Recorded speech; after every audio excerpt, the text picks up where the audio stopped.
see. There you go. That's how you do it when you don't want to move the camera. There we go. Welcome, everybody. We're doing our welcoming prayer. And this is Fridays at 4. My name is Jon Leland from combridges.com. And I have with me two of the very best Mac experts that I know personally. In fact, both Bob LeVitus, Dr. Mac, who's looking around down there, at least on my screen, is on the lower screen, and Brett Terpstra. I believe that I met both of you when I used to speak at Macworld on a regular basis. And have enormous respect, as well as you're both great guys, as well as really knowledgeable Mac experts. So welcome. Thanks for being here. And thanks everybody else who's watching. We're going to send this out to YouTube. And I think for the first time, I'm going to send it out to SoundCloud. And it'll live forever on Blab, assuming Blab lives forever. And we're here talking about the amazing Mac event that just happened. Bob, you were there. And do you guys want to say anything else? Bob, Brett summarized the fact Bob writes a ton of books about Macs. I think 50 more than Mac and iOS related books, according to your bio. 70 something. 70 something. Yeah, I did 20 last week. So I know it's just I forget to update the bio stuff everywhere. Yeah, so a lot of the Mac OS 10 for Dummies, iPhone for Dummies, et cetera, et cetera. iPad for Dummies. Yeah, I just finished El Capitan for Dummies. And Brett's been blogging and being an expert, and published some amazing iOS tips iBook. He writes apps, something called Markdown. He's got Marked, which is a Mac app for using this awesome programming language. In fact, if we have time, and I doubt we're going to run out of things to say, but I can get into talking to you about that. I still want to do Scrivener and LeanPub, but we won't get distracted into that. We're here to talk about the Mac event. And since we go back to Macworld when Steve Jobs was giving these keynotes. And Bob, since you were in the room in San Francisco, I thought I'd start with, what was it like to be there vis-a-vis the way it used to be when Steve Jobs was the keynoter? And I mean, this was a big Apple event by today's standards, many major announcements, and we're going to walk down the iWatch, the iPad Pro, the Apple TV, the new iPhones with 3D Touch, et cetera. So we'll get comments on all that stuff. But what was the energy like? What's it like in Apple world today when you go to one of these events? Remember that these are not Macworld's a fan fest, and this is ostensibly a media event, and so the crowd is way more subdued. It's like a Macworld crowd when a cool thing happened would cheer and scream and whistle, and the media, woo, we're rather reserved sorts. Yeah, and what percentage of the audience would you say was employees? It was clearly. It was. I couldn't tell, but I think it was probably a quarter or a third. When they seemed like an awful lot. There were a lot around me. When he thanked them and asked the Apple employees to stand up, I was shocked to see. It looked like over 50% to me. Might have been that many. It's a huge place. I mean, that place. I think at full capacity, and it wasn't. It was. They took some of the area and made it into hands-on demo, so it didn't hold the full 6,500 or 8,000 or whatever. But it's a pretty Bill big Graham auditorium. Yeah, it's as big as anything I think I can remember them doing one of these things at, or bigger. Right. Last one that I went to was at Flint Center, right by the campus, and that's like maybe 2,000 people. So then Mac Observer flew you out. So we can put in a plug. That's your regular columnist for Mac Observer. Yes, I am. I am a columnist for Mac Observer, and yes, I went out to do the live blow by blow. And Brett, did you have any overall opinions, just sort of like the spirit of Apple these days as expressed through the new Tim Cook generation and what they're up to? Well, I mean, as far as kind of visceral experience, Tim Cook doesn't have the gravitas that Jobs did, but I think he's doing a great job. And I think he's done he's made a market effort to not try to be Jobs. And I feel like these keynotes they're developing into something new. Eventually he'll come into his own one more thing kind of showmanship.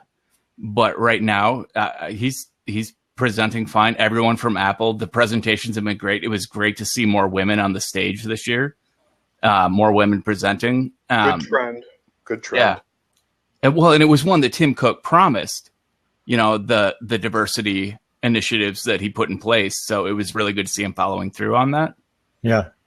All right. And I thought I'd walk through the announcements kind of in the order he did it, although it was interesting when Apple sent me a summary email of all the announcements, the order was not the same. And it wasn't reverse order either, where the iPhone was first in the email, whereas it was last in the announcements. But I thought, let's start with the Apple Watch in terms of, do either of you wear an Apple Watch? All right. Me, not so much. So what's your experience of the Apple Watch, and are you excited about the announcements and what's coming down with that? Do you like to, give us your Apple Watch mini review here? I like the Apple Watch, and I said it's the greatest gadget you don't need, but you probably want. It has. I haven't figured out what it does that I couldn't probably do just as well with just a phone. But I like having a lot of that stuff relayed to me on the wrist. I like navigation instructions on my wrist when I'm walking. It turns out that's really great. Yep. Not having to pull out your phone and look, not look where you're going. Not having to walk down the street like that. Yeah, exactly. I was in San Francisco and I was thinking, oh, this is great. My watch says 250 feet, make a left at this street.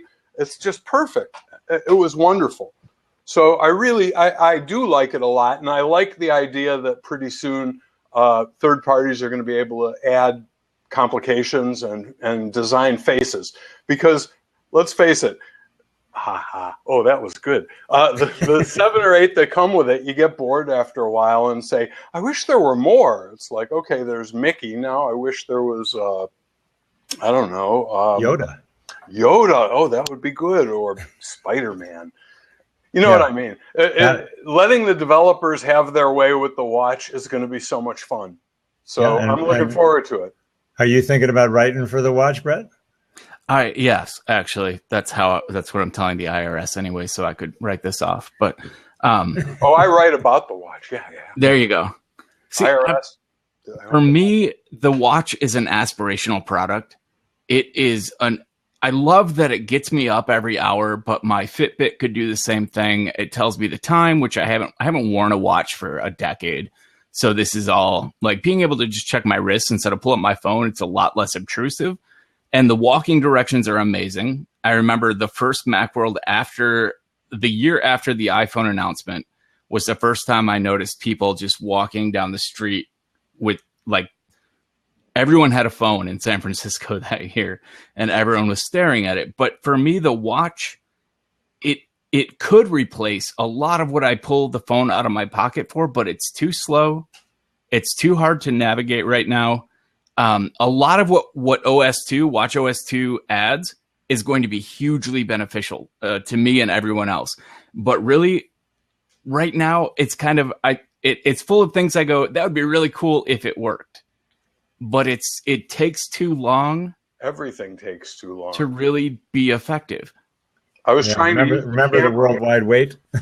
I was trying to use the camera at the keynote. I thought, oh, this is good. I brought a monopod and a clamp, so I'm holding the camera up, and I'm thinking it would be really nice to look at what I'm seeing on my watch and trigger the shutter from the watch. And I'm like, oh gosh, They did announce a GoPro app, right? Where you'll be able to have a GoPro camera and see that on your watch as a viewfinder. And with any luck at all, once the apps on your watch can actually do stuff, it won't take forever. That's the problem now, is the apps on your watch are like slaves to your phone, and it's going over Bluetooth, and everything is, there's not that much, I guess, bandwidth. But everything. I like your term, Brett. Aspirational product. It's sort of like because you guys are both early adopters and write about this stuff and program for this stuff. You need to be out in front, and explain the thing, because I don't think everybody understands it, Brett. And I'm sort of one of the things I'm interested in is that getting you up every hour that you talked about. I mean, 10 minutes too. Yeah, 11. You set it to whatever time you want, right? I don't think so. No, it basically tracks. It will, if you're walking for the hour before, it doesn't trigger. It doesn't tell you as soon as you sit down that you need to stand up. So it measures how long you've been not walking, stationary. and then says, every hour. And if you work at a standing desk, it still tells you to stand up because it doesn't detect altitude and motion. That's right. If you're flying at 35,000 feet in a seat on an airplane, it will tell you at 10 minutes to the hour to stand up, even though it probably knows that you're moving at 600 miles an hour. It should be able to tell. It doesn't care. No, it doesn't care. Or it's not wired up for that. Okay, cool. So let's move on. I'll keep it going, and then we're going to go through these products, and we'll open up for questions, comments, and from everybody else. What about so arguably the biggest new product, certainly the biggest new product, but in a way the most major transformational new product is this iPad Pro. No. And coming with the really neat keyboard, folding cover, and the highly controversial pencil stylus. It's a really good Surface. Yeah. It's $1,000 when you put all that together, right? That's 3 years late. No, I'm just kidding. I mean, I certainly, as a video guy that remembers the Quantel paint box and how revolutionary it was to be able to paint on a screen, this, if I was a fine artist and could draw worth a damn, I mean, I love the iPad app paper, and I've done business graphics with my own simple stylus totally, but or I have these, I'll give everybody a tip. You can go on Amazon and get these little styluses for like four of them for $5. There's no reason that you have to exactly those kind of things. There you go. Good visual there, Dr. Bob. Have you seen the stylus from, I think it's from the 53 that made the paper app? Yeah, it's called Pencil. Yeah. I have that. That one's awesome. Apple Pencil. Right. Yes. That one's awesome. And the big one from Studio Neat, it has some like Greek mythology name. I don't remember. So what's different about this is not only the elegance of it, it does look good, but they've now got this giant iPad with a surface that's more sensitive. Well, and the pencil itself has more Cintiq style pressure sensitivity. Yeah. That you're not going to get from most other styluses. Styli. Zero latency. I was watching, I got to get close to one and watch a guy running AutoCAD and moving stuff around on a screen with a lot of polygons, moving stuff around fluidly in real time. So it's amazingly powerful. Well, yeah, here's the thing. I don't think it's going to be a big hit, but I think it's very cool technology that eventually is going to trickle down into smaller devices, and that will be cool because the higher precision would be cool. So it would be cool to have a smaller iPad with that kind of precision for medical applications. Agreed. They might not want 13 inches. But remember, this stuff always has a way of moving down. Stuff rolls downhill. The other thing that I would say about it is that it actually, usually when they say Pro, they mean like bigger, more expensive. And in this case, I think it really is a Pro device, that it really is designed for professional applications, professional graphics people. The last time they used Pro was the new Mac Pro, and that was definitely a pro level machine. Pros. Yeah, right. Okay, so they're using the term Pro appropriately. That's aimed at video editors and guys that are crunching audio, things that require real power. Doing that on iPads. And I do believe that the artists, the graphic artists, are going to take to it, probably the medical community and a bunch of other business things. But by the time they're all adopting it, you'll be able to get it in an iPad mini, the same, experience, just in a smaller form factor. I think that's cool showing. Go ahead, Brett. The thing that bugs me about the iPad Pro is at the beginning when the iPad first came out and everyone wanted keyboards and everyone wanted styluses, Apple's position was clearly they were trying to build something that didn't need those. They wanted to move away from those. And now as the Pro edition, they've provided us with exactly, I mean, it's a Microsoft Surface. It's a laptop that you can take apart, and it's counter to what they said their approach was all along. And in Apple fashion, they didn't go back on anything they said. They just changed, what they're providing and let everyone else figure it out. Well, a lot of that stuff Steve said, which may or may not have reflected the opinion of the entire management team. And And it also was 5 years ago or whatever. Then Yeah, it that's was a fair. different It's world fair. 5 years ago. Well, the thing Everyone's about the entitled to stylus, change. the thing about the stylus is, I remember when Steve said we built it to work with the stylus that you know how to use and that you'll never lose, and we just don't believe in stylus. Yeah, you know what? For the iPad and iPhone, I don't blame him, because they're designed for the resolution of a finger, and using them with a stylus can almost be an adjustment, because they're really, if you've got a very fine tip, you don't get that resolution. It's designed for your fingertip, which is big and padded, and Right. so I don't know that anyone ever foresaw that we'd have that many pixels on the screen and could do the kinds of things in real time that people can do now. Yeah, and that in which case, having the precision and pretty accuracy, also for art, the ability to be pressure sensitive and draw a curve and have it shade itself if you press harder. Well, and that kind of resolution on the new one would be wasted on a finger, because it's the opposite of what you're saying now. It's designed for a very pixel perfect touch. Yeah, it'll work with a finger. Well, I think they probably have done some tricks for it to work with both. I've always been amazed. iOS and the iPhones have always done an amazing job of figuring out what you meant to tap. And if you try to use your phone upside down, you can't, because you've inverted the recognition, the finger recognition. It's like, try it. Just turn your phone upside down and try to tap things. It won't work, because the algorithms they use are extremely good at figuring out which key or which pixel you were aiming for, if your hand's in the right orientation. Yes.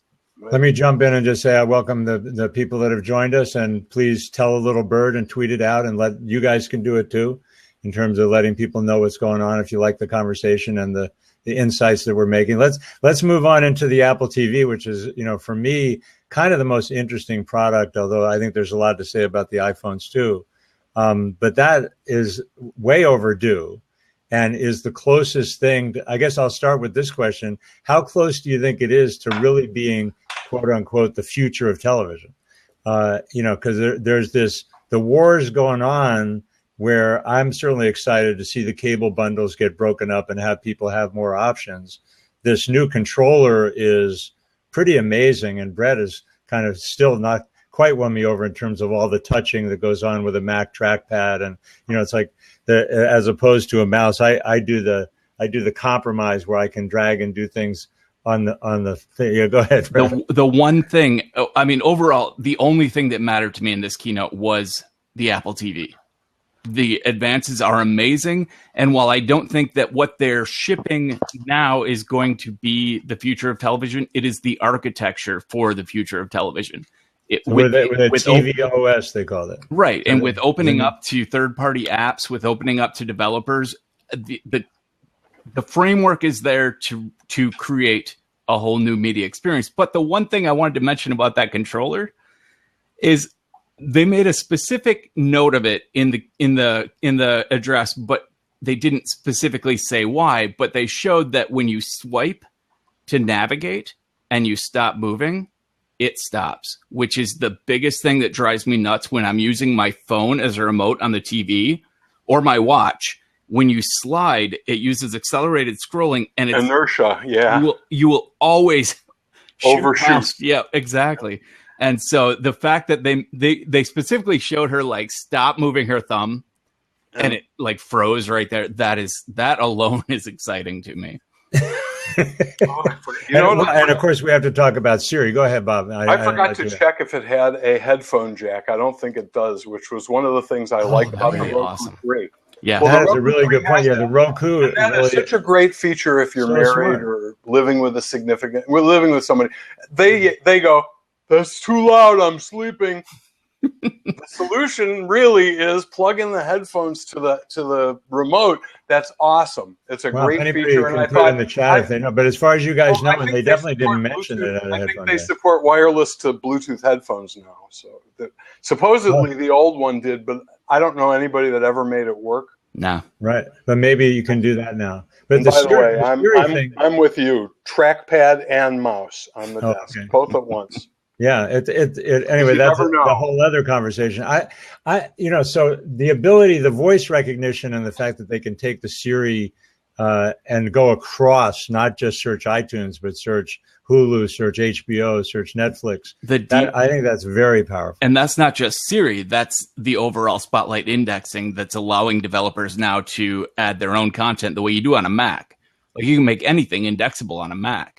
But you know more about that than I do. That's why you're here as our technical expert. The TV never had the option. It should say underneath all the Vice President in charge of technical perspective. Well, Roku has that, and so does what do they call it? The set-top box that Fire. Not Fire. It's I'm blanking anyway. Chrome. Well, there's Chrome too. The Chrome, whatever. But is my impression false or optimistic that Siri is probably more powerful than what Roku does in terms of voice recognition? That's what I was going to say. Is Roku's got this feature, but it's kind of rudimentary. It'll just show you what it thinks you said. It'll match to what's showing on, I guess, about a dozen or maybe 24 channels. But it's doing it. I don't think that it's going to be able to do things like, now just show me the ones with Sean Connery. Right. I think that would choke my Roku. I'm lucky if it finds what I'm looking for from voice, but It does have voice and it's on the remote and it works.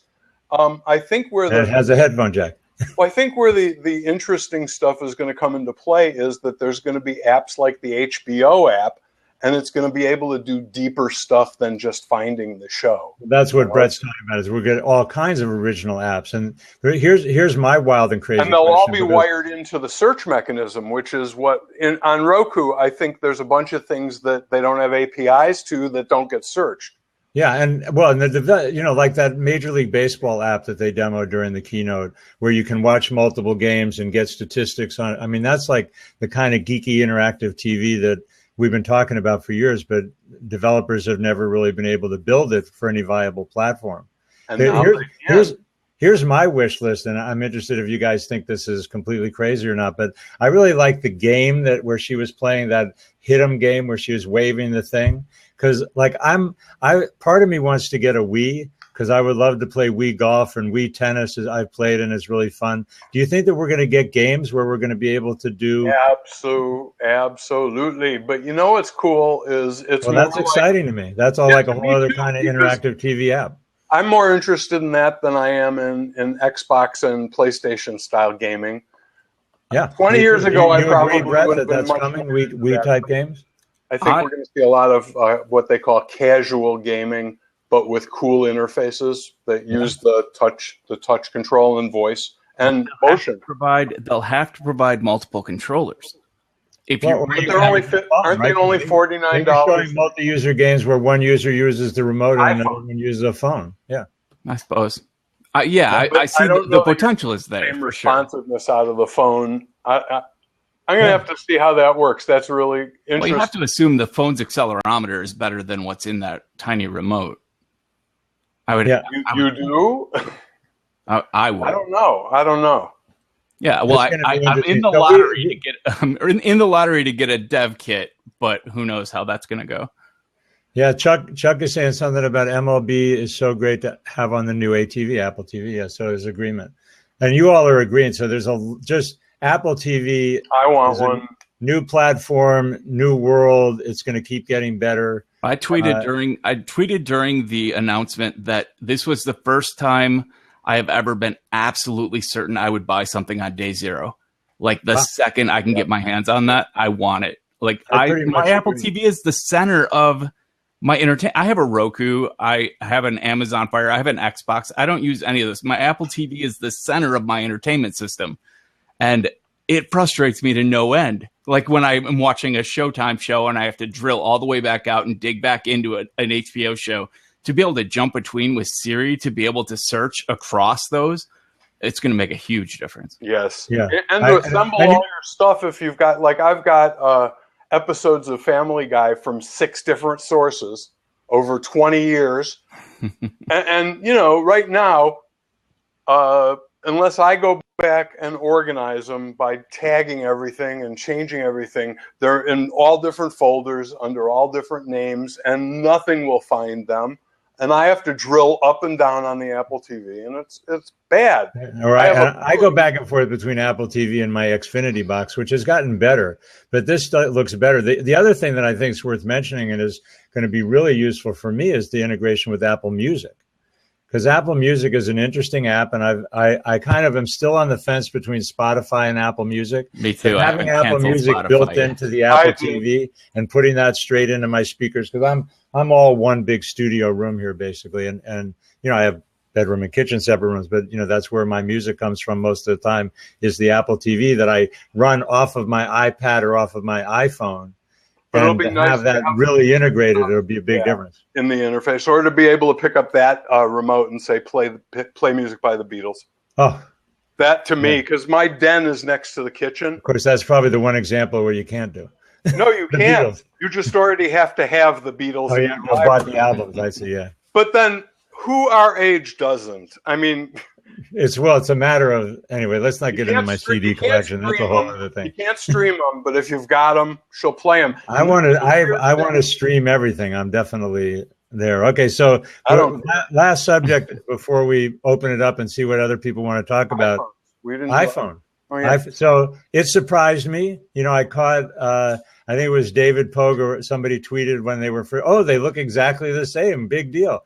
But the only thing that's changed. It was a big deal. Everything. That was Apple's tagline. What's their tagline? The only thing that's changed is everything. It does. If you look at them, you say major. So you guys think 3D Touch is a big deal and going to be useful and fun? I think it's going to be amazing, and I think that we only saw like the surface of it because the third-party developers haven't integrated it yet. All we saw were the examples of what Apple had done, and maybe one or two little examples of other things. Man, you get this in the hands of the developers in an app that's got interface issues now. It can do so much because the popping up of the menu with a certain amount of pressure is a whole new world of navigating your device. The quick look and pop in. It's just going to change the way you use the device. That's a whole new UI for us. Like previously, we've always accepted that we had to tap a table item and open, tap an email in the list, go into the email, swipe back out, swipe to the right to mark it on red, and then move back down the list. And now that's all, just pressure. And that's going to be a whole new experience. It is, and it's going to open up another dimension. The 3D name is accurate. Well, I think a lot of the things that you'll be able to do are things you do now, but that take 3 different taps, or that you have to tap, wait, tap. I was saying the best example, I just wrote about this in next week's column. To me, the camera. Mac Observer column. No, this is for both. Well, I'll end up with the same stuff in both columns because it's my hot button for next week. And that is, So camera app, you want to take a selfie, tap. First you unlock the phone, then you tap the camera icon, then it comes up, then you tap the spin it around icon, then you wait for it to spin around. And if you're like with a rock star, he's already left by the time you're ready to take your selfie. And I've missed a lot of great shots moving from photo to video or video to selfie. Or accidentally shooting video when you wanted to take a picture. Exactly. With this, you press on the camera icon and your choices are take a selfie, shoot a slow-mo, shoot a video, or shoot a photo. And the camera opens up ready to do what you want. Immediately, you can start shooting and not worry about whether you've right camera or whether you're video or not. All that's taken care of right from the home screen before it even opens. And you couldn't do that before. There was no allowance for it. So the fact that and in Maps, you can press down on stuff to see more information rather than filling the screen with it or putting up an overlay that blocks most of the screen. It's great. And it goes away when you release. It's very sensitive to the pressure. So is this going to be a significant benefit versus Android? I think so, and I think because Apple controls it all, they're building the whole thing. Even when Android does it, if they even can or do, Apple will be much smoother and more refined, and 2 generations ahead. I want to see they've got it already, but I haven't heard a single rumble about it. I think it was Tim or Craig that was talking about the increased number of Android users switching to iPhone. I would like to see those stats. Are those published? I have never Not that seen I know of. Or is this just we take someone's word for it? It's kind of like when they built those window user apps to help them switch to Mac. You know, that we didn't have the numbers, but they're just trying to make it easy for those that do want to. Well, I believe it. I mean, it's absolutely feasible because I talk to a lot of Android people, and I've never been an Android user. And I say, so what do you like about it? And most of them don't like anything. No.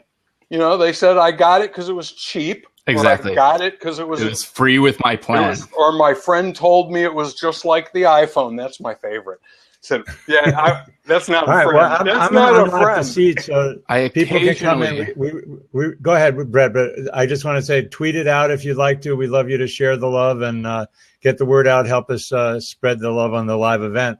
And we really want people to jump in and out and ask questions, make comments, join the conversation. But we got the three experts here, so we can answer anything having to do with Mac or iOS or the new Apple TV, whatever. What were you going to say, Brett? I meet the occasional person who has an Android because they hate Apple.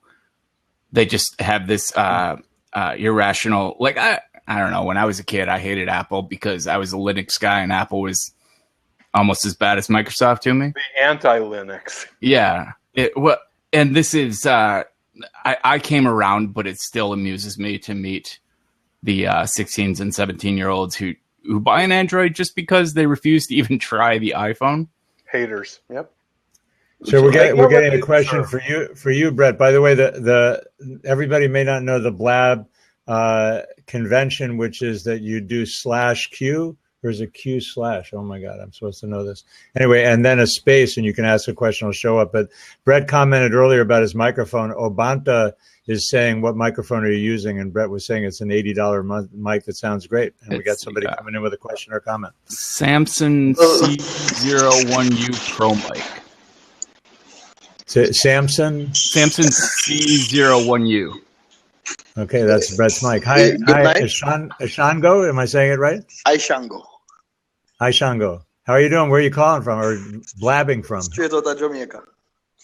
Jamaica, great. Welcome. Yeah, I mean, you're not discuss the iPhone and everything, and like the 3D Touch, impressive. Like I can imagine almost all Android users are gonna switch now.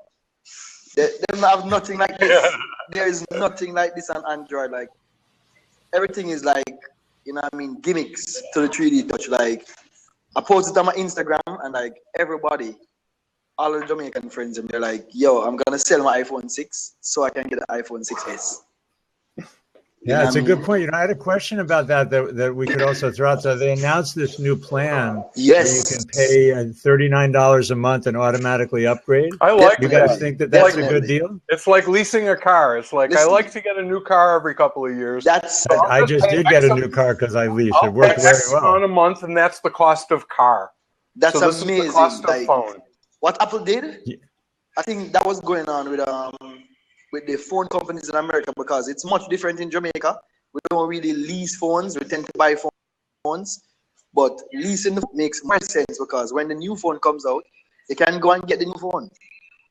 You just go and get the new phone. So I think it's a big move by Apple. It's actually something other companies thinking about doing it too. are gonna plan and take on. You know what I mean? Samsung and other brands who make phones soon have to take it on, because it gives the consumer a good option to say, all right, then I'm going to get the iPhone 6S, and when the 7 comes out, I'm going to bring it back and get the 7, and when the 7S comes out, I'm going to get that. So that was the Verizon Edge. Yeah. What did you say, Brett? The Verizon Edge plan is what I'm on now, because I had to wait, I think it was 7 months before I got my 6 Plus after it was officially released because of my carrier plan. Right. So yeah, I jumped on the Verizon Edge. I pay a little bit more, but I can go get a new phone anytime. It's not subsidized. Right. I'm not locked into it. I've got the same thing from AT&T. I pay an extra something a month, and I can go get the new phone next time. They tried to get me to switch plans, but I'm grandfathered for unlimited data. And every time I'm in the AT&T store, they've got a thing that I will love. And my first question is always, does that cancel out my unlimited data? And of course, the answer always is, oh, yes. I eventually gave up. I was grandfathered, and I gave it up. At some point, me too, Brett. I gave up my grandfather's unlimited data because I don't use the 2 gigs or whatever it is I have now. So it's like, and now it actually works out okay. It was more I have a reality. question to ask. Because, as I say, I don't live in America, so I don't really understand how the phone companies actually work. And even how Apple will do this where you can get the phone and get the next phone each year. I want to know that, for instance, you get a phone for 24 months. You're on a 24 months plan. Apple basically releases a phone every 12 months. So now you have a 24 months plan. They release a phone in 12 months. When you go back to get the phone in the 12 months, because most likely you're going to change your phone when they release the phone, is it the case that you have to pay off all the money for the last phone? Yeah. You pay exactly. the penalty, which is whatever. That's the problem, and so people have to wait the 2 years to get their contract complete before they can get a new phone. And this new monthly thing that Apple just announced gets around that. Because you're just contracting in to always get a new phone. Well, now everybody's got it. AT&T, Verizon, and Apple. So it's the same kind of deal. You pay a monthly fee to have the latest phone, and you switch whenever you want a new one. So you don't have to get they advertise for Apple, but you can do that at Verizon or wherever. They both Verizon and AT&T now have plans where you can just pay by the month, and when you don't want the phone anymore, you turn it in and get a different one, and it's X per month. So it's $19 now. Is Apple's plan for hardware or carrier? It's for hardware. So you need both. Yeah. No, you need a plan with somebody, right? But you have to have a phone. I suppose they sell. Apple people wait as subsidies, right? People wait till their carrier contract is up so they can get the subsidy on the new phone. Right.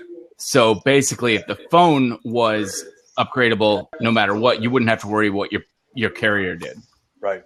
Okay. But that's they're all unlocked now. I mean, they're all they've got every band in them, so they go to any carrier. That's the cool thing. Anywhere in the world. Get a different phone if you go to Sprint.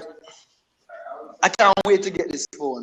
I'm dying. Like, I have a 6 phone. The camera is going to be great. We haven't even talked about iPhone 6 Plus, 128 gig, and I've been reading some stuff on the phones, and I just read something on Mashable that they're saying the 16 gig iPhone 6S, it makes no sense based on the 4K video and the pictures, the live photos is basically gonna take up.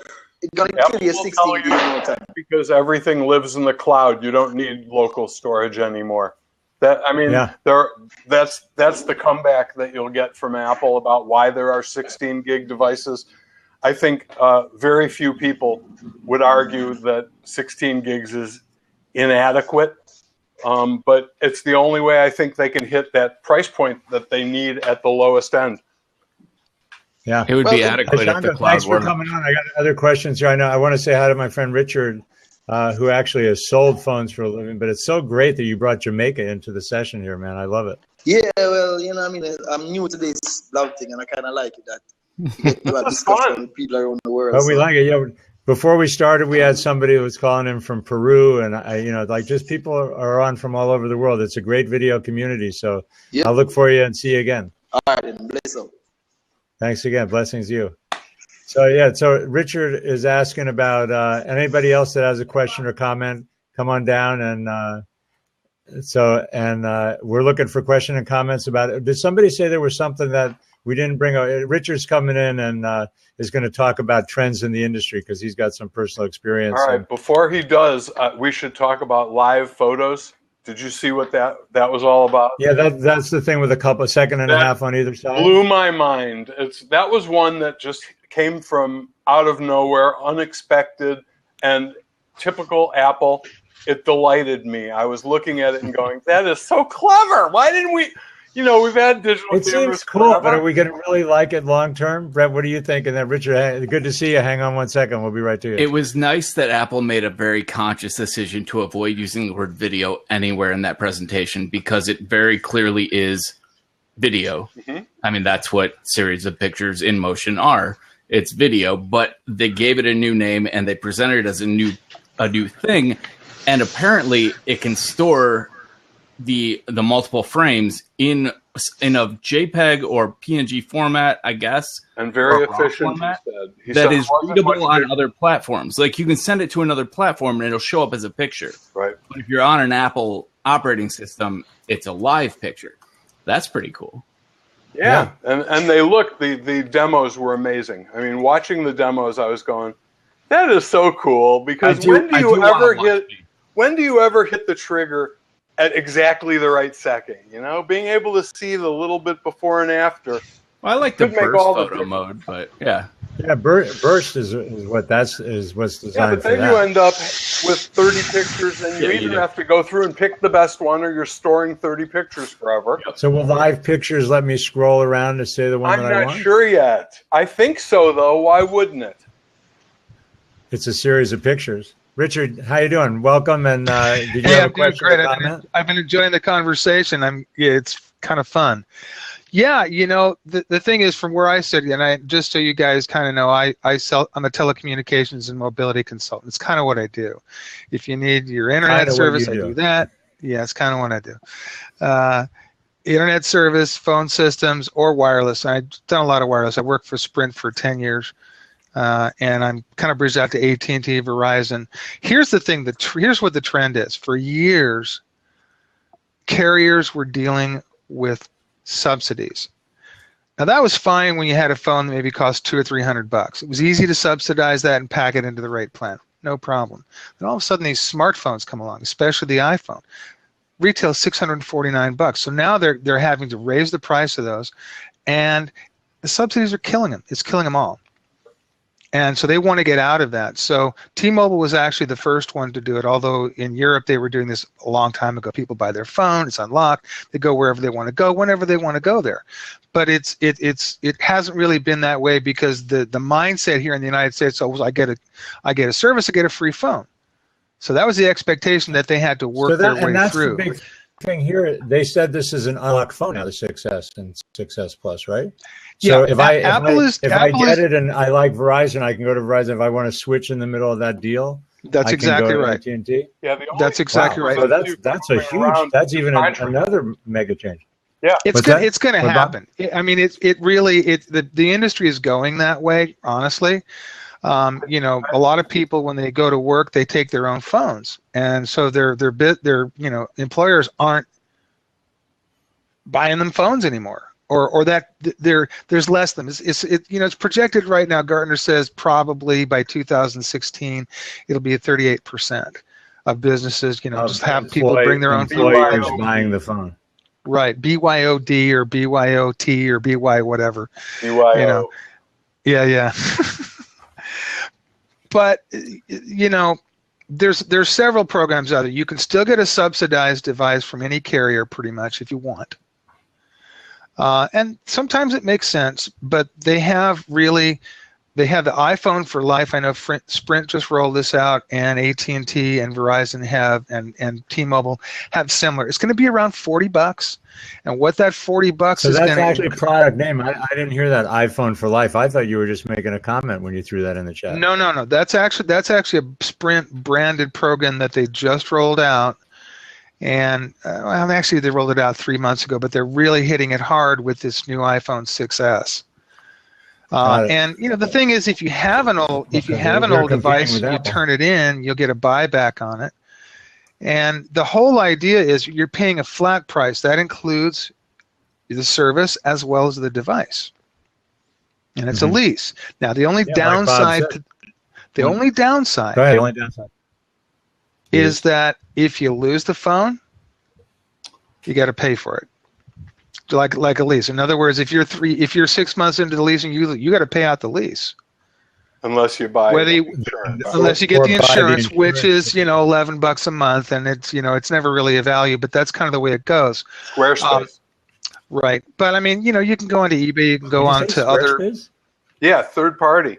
I mean, if Yeah. you've got to have insurance, it's a, I don't want to disparage anybody else, but back in the day, I went through the numbers and. Oh, the numbers stink.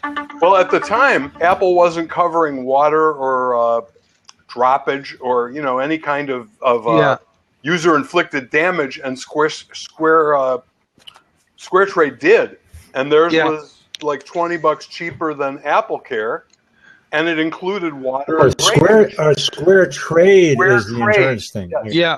SquareTrade. Okay, I do Squarespace websites. Squarespace so websites rock. I've got one.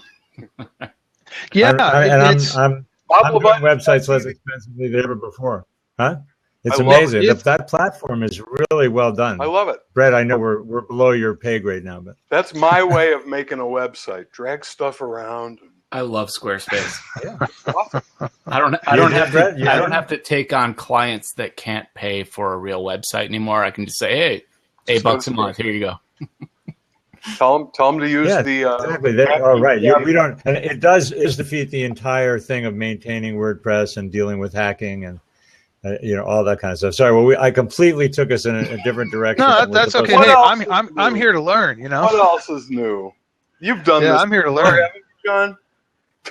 Any other questions or comments, or we'll let somebody else? Richard, it's great to see you. Yeah, thanks for letting me do that. Yeah, it's just that's where the industry's going. You can kind of have some options, but sooner or later the subsidies are going to go away. Just a heads up. Yeah, well, they're going to go away. I like this idea of $39 a month or whatever. I mean, I still got to pay for my plan, so I have to see what how it's going to change the monthly from what I have now. But I know essentially I'm paying for the phone by the month anyway. So yep. Yeah, I just had that exact experience noticed. you're talking about with my car. Here's what I've noticed. I got a new car. They reduced my monthly payments $30 a month. They fixed the damage that I did to the back and gave me a brand new car with a nickel out of my pocket. I was like, okay, I'll do that. Who did, Squarespace or Verizon? The other where the industry Toyota. just to let you know where the industry's headed, and Sprint is actually leading this. Their network has sucked for a long time. That's changing. It's still got a ways to go, especially in California. But they're rolling out what they call mobility as a service, which is basically it's turnkey. I mean, they will literally come out and set them up for you. They'll send out a crew to set it up for you. They'll do if you're a business. Now, I work with business. I don't work with individuals. But that's really where the industry is going to go. Like everything else is a service. Platform as a service, software as a service. It's going to be mobility as a service. That's where it's going. Mobility as a service. I mean, what is? The other flip side of this, I'd love to bring back to the Apple TV is that it's like we know that Comcast and all those cable companies have been overcharging for these mega bundles. And what's great about the apps coming to the Apple TV is you can slice and dice, and until you add up the cost of HBO, Showtime, and hopefully FX someday, and then suddenly you're paying for half a cable package anyway. Those prices have to come down. The prices will come down. They have to. I mean, it's like Netflix set the standard on. And it's kind of how much entertainment can you get just with Netflix and Amazon? It's like that's a lot of stuff to watch. And Hulu. Anyway, John, I'm gonna sign off. Thanks for the forum. I'll see you again soon.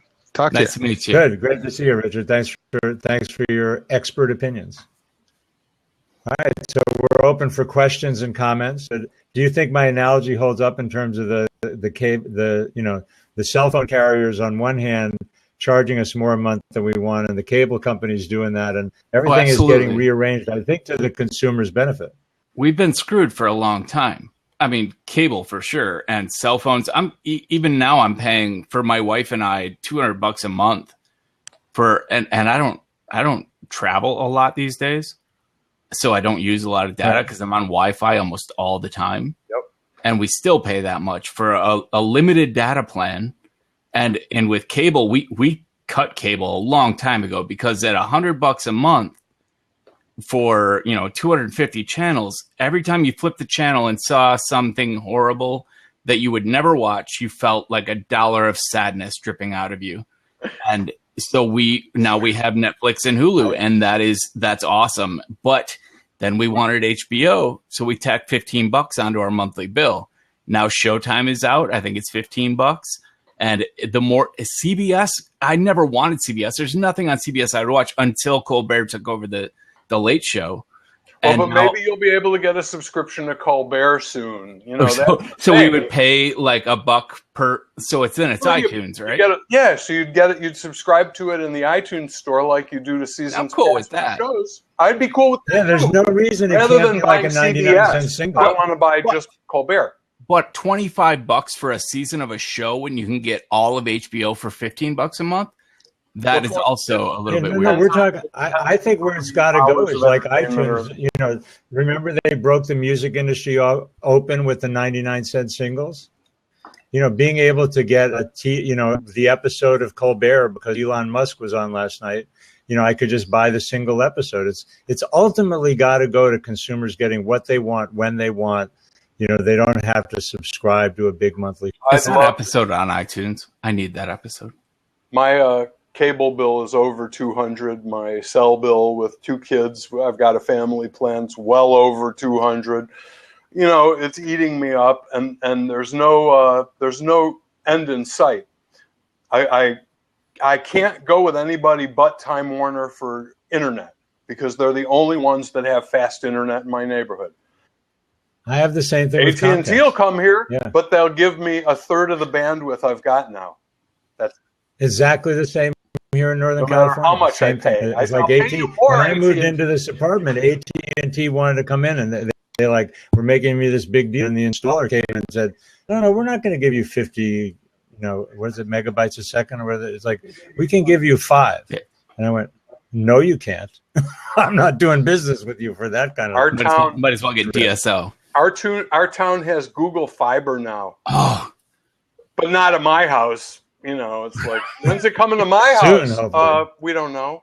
I'm waiting for that. Right now, I get 100 megabits for like $80 a month, and that has been pretty fantastic for me. That's what I get. Actually, they've upped me to 200 for the same price. You know, it's like they increased their pipe size. And do you know what your upload?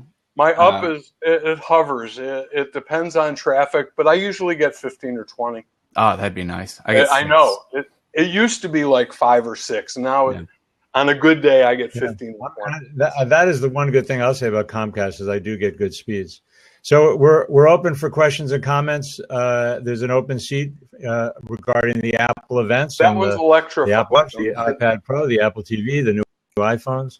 What's that? Oh, I wanted if we've to not say, talked about it, we should have talked about it because we're coming up on the hour. The one thing that I noticed is all of these plans that talk about per month charge for your iPhone, they don't say what the actual cost of an iPhone is. And I think that a lot of it has to do with not wanting you to know that that's $959 right there. You know, the biggest iPhone 6 Plus. $989, I don't know, it's like $1,000 phone if you buy it retail cash. You walk in and say, I don't want a contract, I don't want a deal, I don't want to pay monthly, I just want to pay cash. That's $1,000 phone. They'd rather tell you it's $38 a month. Absolutely. Yeah. Verizon is really good at telling me good numbers. Look on all the pages, you never see the actual price, you just see that monthly. They don't ever disclose that. When I was buying my iPhone, sign the contract, it's in the contract. Yeah. Well, no, they have to tell you because of what we were talking about before, that if you lose it, you're going to have to pay for it. And so at some point they have to tell you that. But I got the experience when I was in the Apple store buying my iPhone, there was some guy buying to take them back to China because they hadn't come back in China. And I think he had 20 of them and literally was putting down cash for $20,000 to buy those phones to take them out of the country. It was quite a sight. I felt like I was in a drugstore or something. Apple's deal includes Apple Care, but I don't think that covers theft or loss. It does cover breakage now or water damage or one incident a year or something, and you pay $75 or something deductible, but it's still better than nothing. But I don't think you get anything against theft or loss. Well, I think my renter's insurance would cover that. I think my renter's insurance, if I lost my phone, what's your deductible? Just like, if I $500 deductible, if your phone isn't the highest of high probably end, something like probably, there you go. Yeah, it's still $500. It's still now you're something. Thinking. Now you're thinking.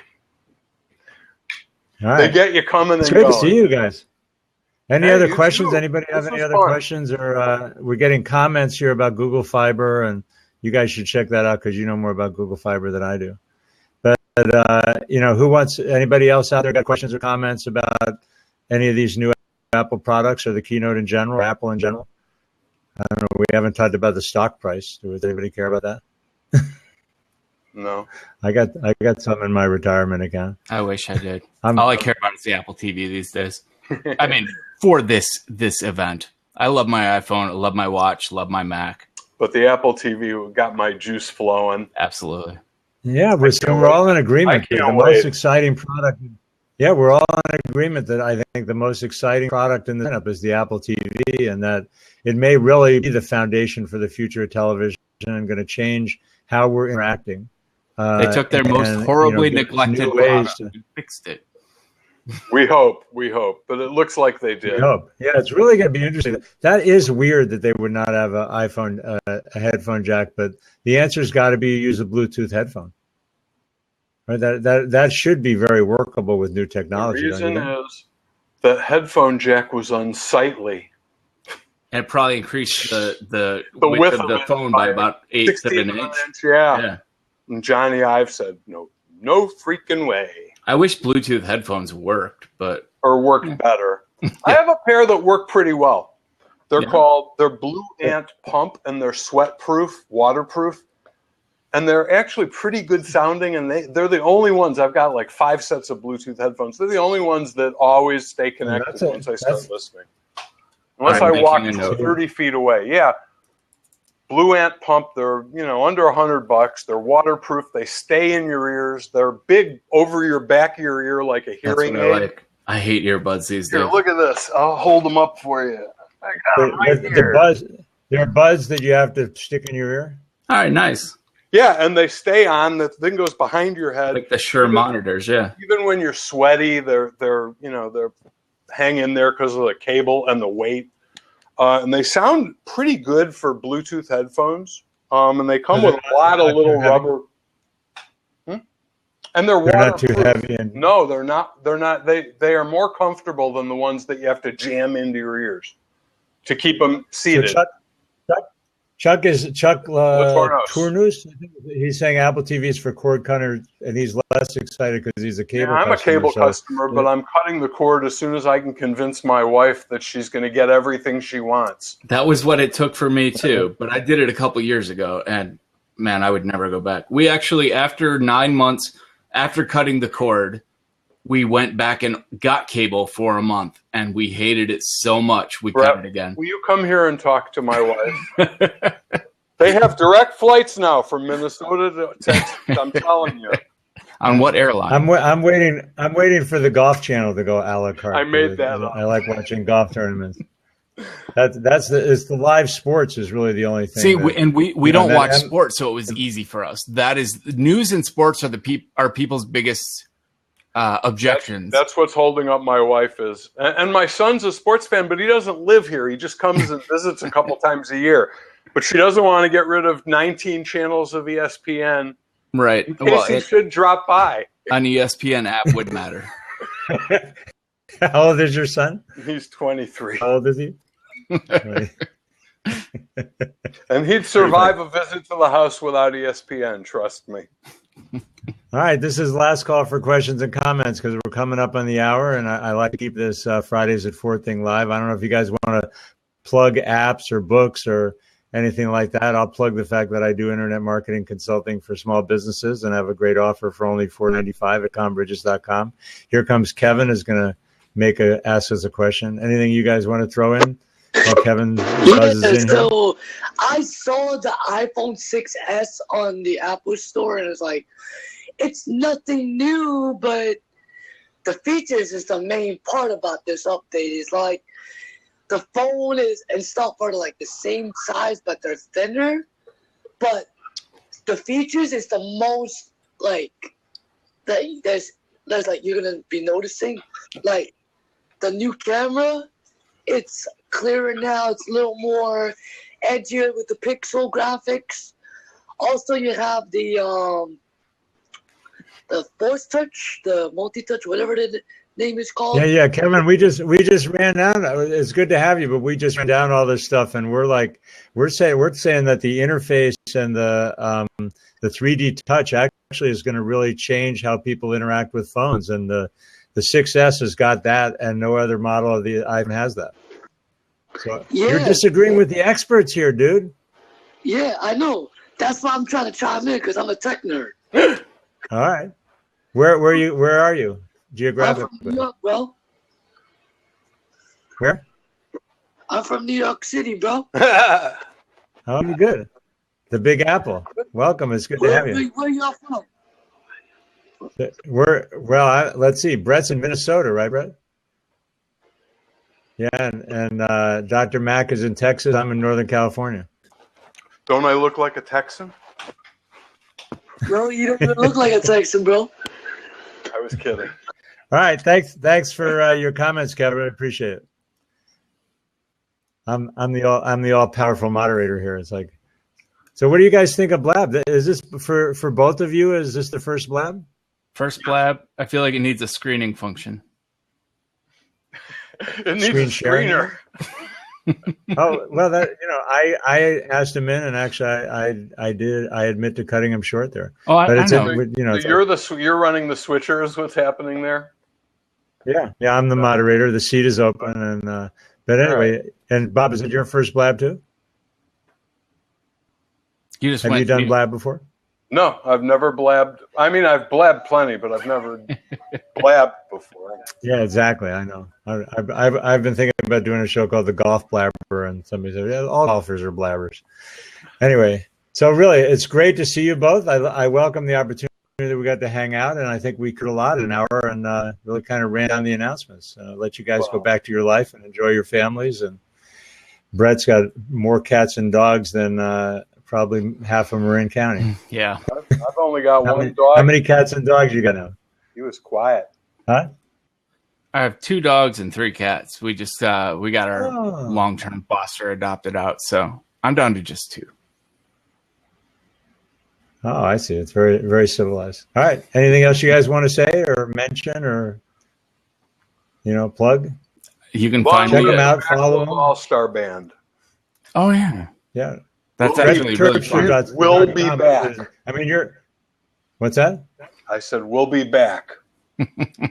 We'll be back. I'm looking you guys forward are to your welcome album on Fridays release. at 4 anytime. All right. Oh, and really good. Thanks for having us.